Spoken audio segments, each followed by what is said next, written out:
মরুর বুকে যেন টাকা উড়াচ্ছেন আইপিএল ফ্র্যাঞ্চাইজিরা। সৌদির শীতের মৌসুমেও টাকার গরমে শরীর ঘামছে প্লেয়ারদের। আইপিএল এর 18তম আসরের মেগা নিলামে নিজেদের দল গোছাতে একটুও কার্পণ্য করেনি দলগুলো। তবে আসল বাজিটা প্রীতি জিন্তার পাঞ্জাব কিংস খেললেও বলিউড বাদশা শাহরুখ খানের কলকাতা ছিল একদমই নিষ্প্রাণ।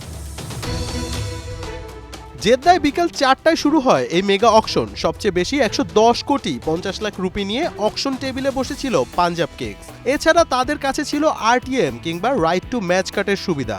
সর্বোচ্চ 4টি আরটিএম কার্ড ছিল তাদের কাছে।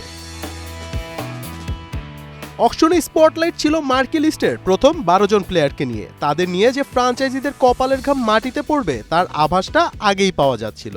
সেই ধারায় অকশনে সবার প্রথমে আসে আশদীপ সিং এর নাম।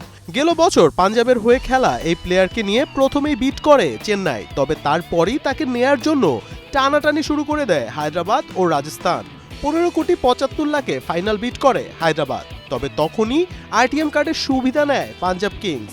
শেষ পর্যন্ত 18 কোটিতেই পাঞ্জাবে ঠাঁই হয় আশদীপ সিং এর। শুধু আশদীপ নয়, আইপিএল এর ইতিহাসে দ্বিতীয় সর্বোচ্চ 26 কোটি 75 লাখ রুপি দিয়ে শ্রেয়াস আইয়ারকেও দলে নিয়েছে প্রীতি জিন্তার দল।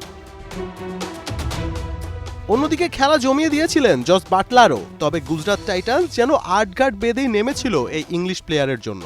15 কোটি 75 লাখে কিনে নেন তাকে। সাউথ আফ্রিকান পেসার কাগিসো রাবাদাকেও 10 কোটি 75 লাখে নিয়েছে গুজরাট টাইটান্স। আরেক ইংলিশ অলরাউন্ডার লিয়াম লিভিংস্টোনকে 9.25 কোটি রুপিতে দলে ভিড়িয়েছে কোহলির আরসিবি। এছাড়া কিলার খ্যাত ডেভিড মিলারকে 7.5 কোটি রুপিতে নিজেদের করেছে লখনৌ সুপার জায়ান্ট। তবে আসল খেলটা তখনও শুরু হয়নি। তুমুল আলোচিত ঋষভ পন্থকে ডাকা হয় 12 নম্বরে। এরপরই তাকে নিয়ে কারাকারি লেগে যায়। আইপিএল ইতিহাসের সর্বোচ্চ 27 কোটি রুপিতে তাকে দলে নিয়েছে লখনৌ সুপার জায়ান্টস।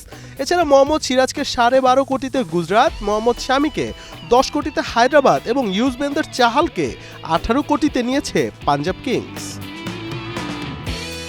62 কোটি 75 লাখ টাকা খরচ করে 3 জন মার্কি প্লেয়ারকে নিয়ে বাজিমাত করেছে প্রীতি জিন্তার দল পাঞ্জাব কিংস। তবে এবার দাম কমেছে গেলবারের সর্বোচ্চ বিট হওয়া মিচেল স্টার্কের।